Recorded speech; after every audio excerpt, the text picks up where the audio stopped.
Hey, this is Nate with Renegade, Nate Fitness Coaching and Consulting, Underground Fitness Revolution. I'm going to show you a couple of pressing exercises today.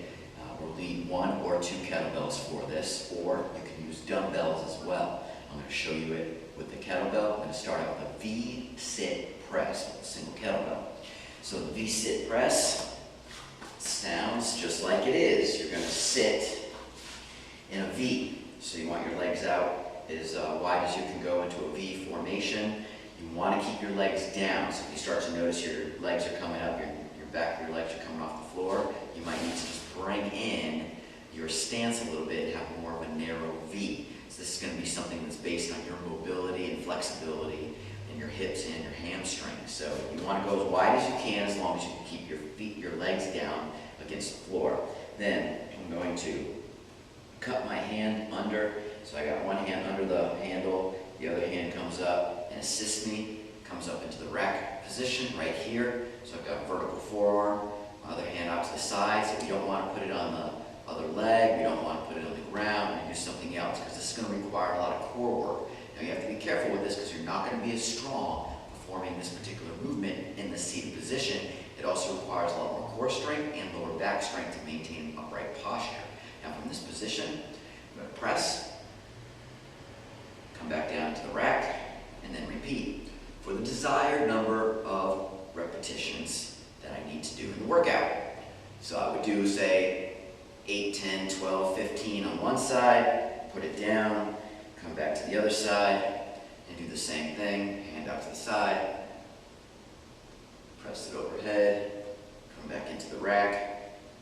For this one, I like to go eyes following the weight. So I notice that I look at my hand in the rack position, come up, press overhead, come back down. You don't have to. You can look straight ahead, press it up, and come back in.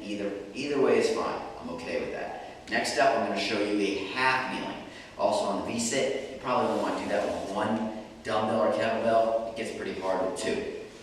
Half kneeling is similar, except now we've got a little bit less flexibility and mobility required for this one.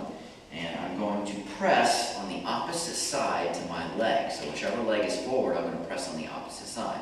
So I'm going to press up, come back into my rack, and repeat. So it's all the way up, all the way down. Now what if you were using a dumbbell? If you're using a dumbbell, you're going to hold it in a neutral grip, which means your palm is facing you. So the ends of the dumbbell will be here. You're going to press it straight up and come back down. As an alternative, you can press up and twist out so your palm is forward so the dumbbell is up here. You have that option to do it as well. I usually take a neutral grip, straight up and down, because it's typically safer on your shoulders for most people. And it's usually the stronger grip that you're going to have. And if you do have shoulder issues, besides seeing a doctor or working on the mobility correctives you need to fix that, staying in a neutral grip will be a little safer for you and your shoulders. So I'll do that on one side, the other side, I'll switch, use my hands, bring it up to the rack, and then from here, press it up and come back down.